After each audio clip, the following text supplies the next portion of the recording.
Welcome to the Business Titans podcast. I am Oscar Chavez, your host today. And we have today at Business Titans, we're joined by Bora Arslan, who is an established business leader and analytics extraordinaire. Currently, Bora is the Global Chief Data and Analytics Officer of a multinational insurance company, top 10 ASX listed, where he's responsible for improving customer experience, personalization, and pricing through machine learning and AI. How are you today, Bora? Very good, thank you. Wonderful. Look, the topic today is analytics. And for the layman's man, for the person that doesn't understand analytics, what is the power of analytics, Bora? Just one little correction. So I think you looked at the header of my LinkedIn title. So my role actually is the Chief Analytics Officer for Insurance Australia Group. So what is analytics? I have been doing analytics pretty much all my entire adult life. It's coming to nearly 3 decades now. And it was, back in late 80s, early 90s, was quite a joke, actually. I remember begging executives for them to give us the opportunity for us to really show what is it that we can do with the use of data. But over the years, it became more and more popular. Now, every company realizes the power that they can, unleash by leveraging their data assets using analytics abilities. So, it used to be a lot more focused on a bit backward-looking, creating insights. What did go wrong? What did go, well? And then starting into, trying to project, what we should expect in future. But the technologies change, methodologies change. Nowadays, it's a lot broader than that, of course. And so we still kind of use quite heavily to do that insights creation, backward-looking, reporting, performance monitoring kind of stuff. And we are still using more simplistic, predictive, projections.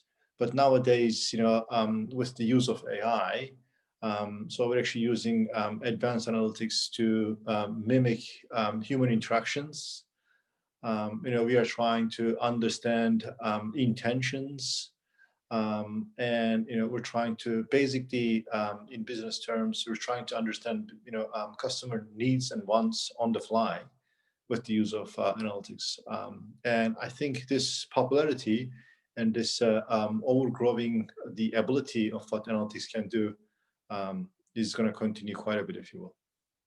Yeah, it's absolutely the future. And I did not know that analytics has been around for so long, because, the internet, as we know it, really has only been around for maybe 22 years or something like that. So what was analytics in back then when it first started to become something that businesses were looking at? So we didn't have internet, but we still had data, of course. We still had the ability to, back in those days, even, we had the desire to create single view of customer, which of course is slightly different than what we are referring to today. But as I said, we had data all the time. What I did quite extensively earlier in my career was, creating some synergistic marketing intelligence capabilities, especially for conglomerates and big organizations who operate in different geographies and different industries, with different brands and whatnot, and trying to kind of create a combined customer base, which of course bring that, single view of customer, and being able to identify, hey, this Chris, Smith here is the same person as, Chris Smith there, doing all sorts of meshing, and building a lot of propensity models, understanding, churn and retention, aspects of, those customer interactions. If you have to really go after boosting our number of product holding, who are the customers that are most likely to kind of I guess, that we can attract to these offerings that we might have. And all of that is actually analytics. Again, we're talking about decades ago, before we had internet, but we still had data. That's so powerful. And what companies are able to do with analytics when they have the right data accessible to them. But organizations these days, Bora, really struggle with getting the right data. So unclean data is a huge issue. Companies have moved towards data lakes, and they're really struggling to get a grip on where the data is, who owns the data. So how does a company go from a point of having very dirty data to having clean data where they can get interesting insights out of that? How does that process work? Well, there are several components of that. One is companies who grew through acquisitions like us are sitting on a massive, legacy complexity, if you will. So, there is these multiple brands, multiple geographies, all new acquisition came with their own legacy system. They have their own unique way of, sourcing data, collecting data, consolidating data. Creating a more enterprise level consolidated, way of consistently actually managing your data is essential. And it's not an easy thing. It's usually, years, worth of journey, really. Back in, those years, the biggest thing that, companies put a lot of money into was creating data warehouses. And we all know, data warehouse projects, going, almost decades, but there was something good with those, intentions. The same thing still applies, but, we don't use the same data warehouse technologies anymore. The complexity increased actually, but we have some, better ways of doing that, the data consolidation, doing that, consistent data collection and consolidation kind of stuff. We're of course, trying to move things into cloud, more cheaper, more economical, platforms, but that is essential. So you need to create this enterprise way of, really sourcing, collecting, and consolidating your data. That's where it starts, but it doesn't kind of give you the end result, unfortunately, because even if you have the most clear and up-to-date data infrastructure, if you don't have enough data literacy, the way that people are looking at data is still going to give you a lot of pain. And nowadays, actually, it's becoming very, very easy for anybody to find some crumbles of data to support what they believe. So that makes it data-driven. So they claim something that's not accurate, but they have some evidence of that with the data. They say this is data-driven because of data literacy. If you don't have that data literacy, you're going to have the pain. Even it doesn't stop there, because even if we have a good level of data literacy, which is not an easy thing to achieve, as you said, if you cannot, of course, find a way to address the data consistency, data cleanness, kind of issue, that data literacy itself is not going to be enough. There is different components, as I said, but it starts with really creating that, enterprise level way of consistently trying to kind of look after all your data assets, together. Yeah, absolutely. And you're right. It is a journey, and it is a very long journey. How does one go through the process of if you look at most boards, let's say 60% of people within that board are probably not IT literate, or they don't understand data. They don't understand digital. They don't understand the way to think digital. So how do you go through that process of really helping the organization say, look, this is a journey that we need to back, and we need to back it for a long time. And here's potentially what we see at the end of the journey. Do they look at certain KPIs to support you to go down that journey? Or what's your thought process behind moving an organization along with you on that journey?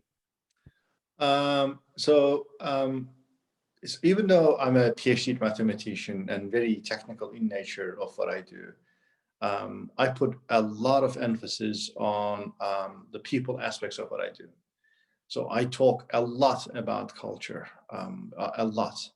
I mean, there's tons of really great articles. I remember one by Forrester, actually a while ago, that was claiming, culture is companies' most advantageous competitive, weapon. So your competition can steal anything from you. Your competition can steal your talents. Your competition can mimic your products. Your competition can steal your technology. But one thing that your competition cannot steal is your culture. So I talk a lot about culture. If you kind of see me take the stage on conferences, whatnot, I talk about this a lot. So, but culture might sound like a simplistic thing, but it's quite a broad thing. Actually, I believe culture, creating the right culture, is tons more difficult than bringing in the right technology. Yeah. Because what it starts with really saying, this is, as a company, what I would like to be, what we want to be. So you need to start with that, which is not easy. So you need to have this North Star, in 5 years' time, this is what we want to be. Defining that, coming to that, having a enterprise level embracement of that is not that easy. And once you have that, you're saying, okay, if this is what we want to be in 5 years' time, these are the 3 things that we need to do. This is what we need to see ourselves as in 3 years. This is what we should be doing, by the end of this year. So that kind of gives you a bit, I guess, pinpointed targets, if you will. And so kind of bringing everybody, all the stakeholders, everybody involved into that handshake is not easy, but it doesn't stop there. So once you have that, the next thing you need to do is actually, okay, so what are the components of achieving this, this dream? So we need marketing to do something, we need tech to do something, we need analytics to do something, we need data to do something, we need operations to do something, we need finance to do something. So you need to kind of, peel that onion and really create this, I don't want to call it a roadmap, create this journey, if you will. And that's really, really, really very difficult. It takes years. In my experience, I know, to kind of bring people to that, level of appreciation and understanding. Yes, this is what we can go after together, knee by knee. And once you do that, so you know what marketing does, what analytics does, what tech does, you know everybody, and you kind of start kind of building your own, activities towards that. And then you start getting into those details. What kind of technology that we use, what kind of skills that we need, what kind of recruitment that we need to go after, what kind of process re-engineering that we need to do, all of that. It's not really easy. And because that's not easy, for instance, Gartner is projecting that in 85% of these, like a so-called AI journeys are going to fail in the next 5 years, because this is so difficult to do. I talk a lot about culture as well, Bora, because you're right. Your competitors can steal the how, but they can't steal the why and the vision and the culture that emanates between us all. And I believe a good culture starts with a shared belief. If we have shared beliefs, then it's much easier to walk people towards that cultural vision that you're trying to execute. Because otherwise, you might get a bit of compliance from certain groups of people, or some eye rolls from another group of people, or other people just nod their head and say, yes, okay, we're going on this journey, but they don't really truly support you. So and I spoke to Mark Drasutis about this as well. He was the chief digital officer of IG. It's really about unlocking that potential of the organization. And it's so powerful the way that you've described it in a linear fashion, to say, look, the thought experiment behind where do we want to get to in 5 years, what's our Northern Star, and how do we get there over a longer period of time. What would you say, Bora, is a good vision? Like, how do you define then a good vision in 5 years? Is it an emotional thing? Is it a line in the sand, or is it something that you can never quite achieve in terms of a really big vision? Well, if it's something that you will never achieve, that's actually fine. But a very, very important elements of that culture thing I talked about is making everybody in your organization connect with that momentum that you're trying to push forward. I mean, it's okay. You aim for 10. This is what I want to do in 5 years. But after at the end of 5 years, you accomplish 4. That's still improvements. That's fine. I mean, you might have aggressive targets. You might be behind your targets. I'm not sure if it's that drastically a devastating thing to worry about. I mean, it is, of course, not good that actually you're not hitting your targets, but you know what I'm trying to say. So, I mean, as long as you kind of improve yourself, make progress, it should be fine. But as I said, it's very, very important actually in the organization. Everybody embraces that movement. Everybody appreciates what that movement is, what it means for them, especially. Very, very importantly, how whatever they do contributes to that movement. It's very, very important. So in a very joking way, I actually kind of say to my team that we're actually kidding ourselves every day. I use the acronym KID, KID. That's to me for know, identify, and deliver. Know stands for knowing the customer potentially better than anyone else. And if you do it right, you start collecting these customer needs and wants, kind of clues. And then identify is mapping what you have to offer to those needs and wants. And deliver is to really, deliver those, offerings to your customer base in a way that you create that connection with them. So in a joking way, I say that actually we're kidding ourselves every day. That's exactly what we're trying to do. So that's actually the target. So you really want to be able to know your customers, be able to identify their needs and wants, and match those needs and wants with whatever that you have to offer. Sometimes you don't have the right thing to offer, but that creates different opportunities for you in terms of new products, new services, and whatnot. Yeah, absolutely. I agree with that. And it is about, as organizations mature through this curve, it is really about creating products that people love. And if you can do that, you have longevity as a business. And if not, then the future doesn't look so great. How do you marry the difference between, because you mentioned the PhD background in mathematics, but then you've got the human side of that as well. I've spoken to a lot of the regulators that they had this thing where they just believed throwing an analytics person at a problem, or just putting an analytics person on staff, would solve all of their problems or solve a great deal of problems. They said that they were really struggling with that, and that wasn't really working in the organization. So they had to rethink when they used analytics. So when, in your opinion, is the right time to use the analytics within an organization on that journey? I would agree mostly with the statement actually that you probably do not start with analytics, because analytics is trying to leverage and process your data assets in a way that you can create these values. But if you don't have the right data infrastructure, if you don't have the right way of sourcing, collecting, and consolidating these data assets, analytics at the get-go is not going to give you too much. So you probably need to start with something more foundational, right? And so as the lead of the analytics function for my own company, I try to do two things. I try to go after two goals. One is all that customer stuff I talked about, kind of making every single customer interaction as relevant, as smooth as possible for our customers. The second goal that I'm after is actually productivity.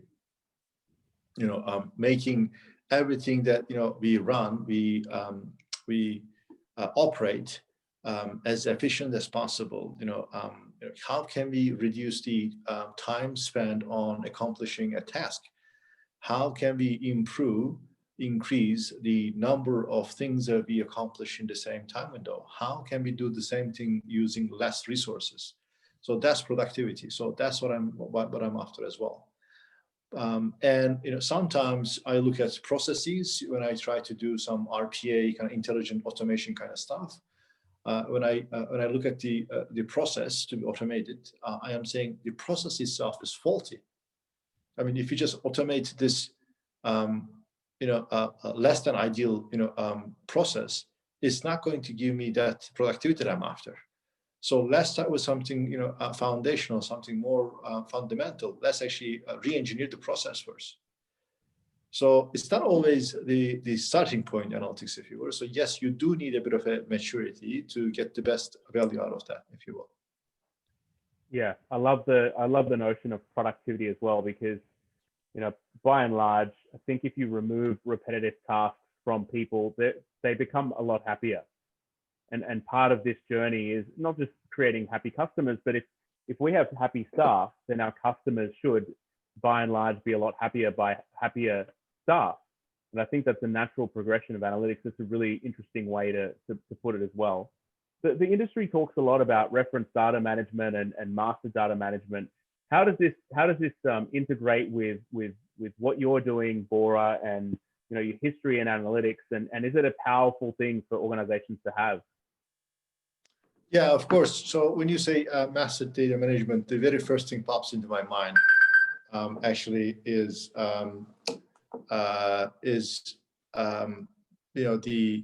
the data governance, a bit of ethics, a bit of data security aspects of it, and which of course I'm quite involved in, right? Because as AI and analytics capabilities improve, the questions about how ethical we are, how really mindful we are with the way that we process these data assets becomes a more serious question. So I'm quite involved in that area, but also I'm trying to be quite vigilant, if you will, in terms of not pouring all the data into everything they want to do. We need to be quite really very selective and as I said, mindful about if we are using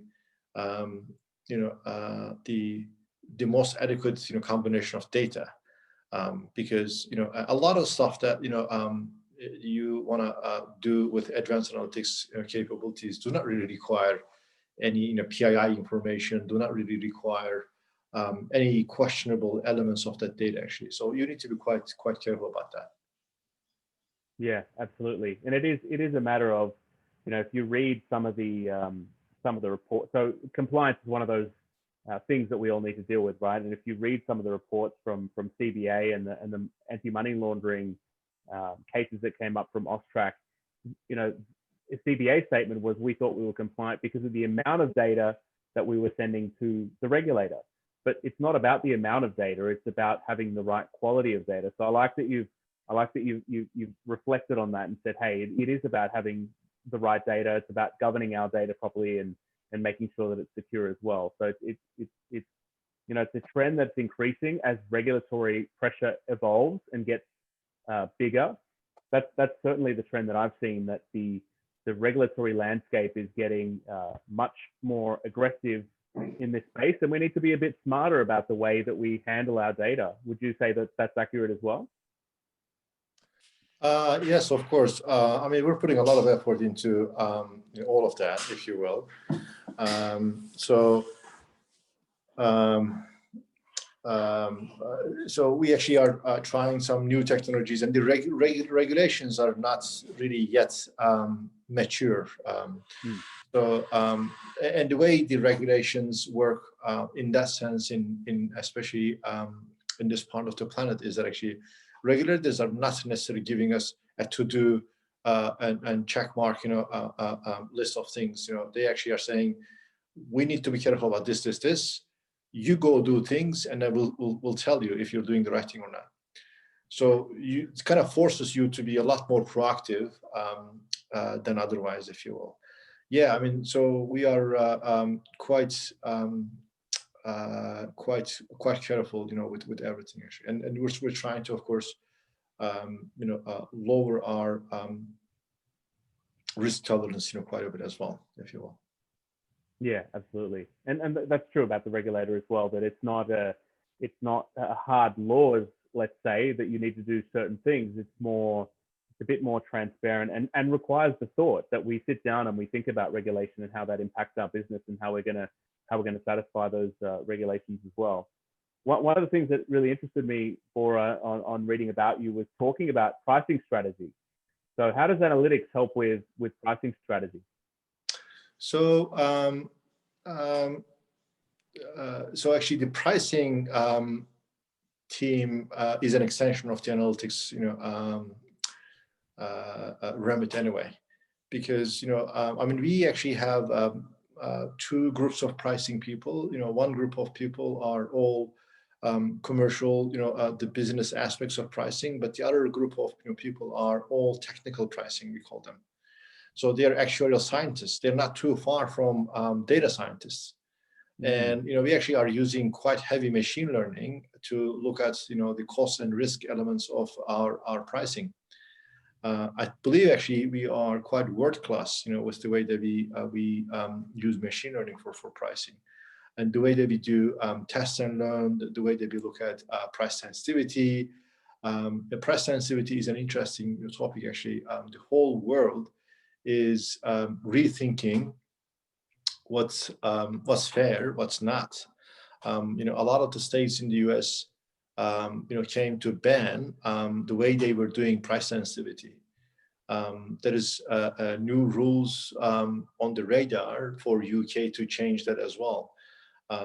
But we're actually trying to be quite mindful about how we look at price sensitivity, because I mean, analytically, you can determine actually who you can load more prices to, but that's not fair. That's not meaningful. That's not a good thing for your customer. So we're trying to be quite, beyond scientific there. We're trying to be quite customer oriented with the way that we look at that. But as I said, we're using pretty heavy machine learning for pricing. I think it's quite involved. Yeah, absolutely. And okay, so analytics aside, if you could have a billboard in Times Square in New York and you could give people a message, what would that message be, Bora? I think I would say you need to have the right culture to accomplish what you're after. I think that will be my number one message, I believe. Because as I said, bringing everybody on board, having this really agreed upon embracement of this is what we want to do, this is the way that we're going to share the wealth, that is not easy. As I said, that's a lot more difficult than bringing the right technology, bringing the right talent, and all that kind of stuff. Yeah, absolutely. I love that. And the quote is, I forget who said the quote, but it's culture eats strategy for breakfast. That's right. So if you've got the right people, and when I hire, it's definitely based on attitude. I'm trying to get under the skin, understand the belief systems of the individual, because I truly believe that fundamentally our outcomes are based on our beliefs. I talk about this thing all the time called BAHO. So you have your acronym KID. I have the acronym BAHO, and it's our beliefs lead to our actions lead to our habits, and our habits lead to our outcomes. And as fairly habitual human beings that we just react a lot. Like most of our lives are just spent reacting to certain things. When our lives aren't going the way we want to, or even our organizations aren't growing the way we want to, we've got to look at the fundamental beliefs. And when you change the fundamental beliefs, that's when you can get a better culture, better outcome for your business. So I'm definitely with you there, Bora, on culture. I'm super passionate about that as well, and I speak about that on stage as well. Is there anything else that I should have asked you that I didn't ask you, Bora? No, I think you asked me all the hard questions. Fine. Wonderful. Okay, thank you very much, everyone. Thank you very much for tuning in. This has been Business Titans. You can get more information on Bora if you go to LinkedIn and stay connected with him, and definitely check out his talks, especially when the world opens back up and we get to travel around on stages again. Bora, give me 1 second. I'll stop recording and we'll talk soon. Sounds good. Here we go.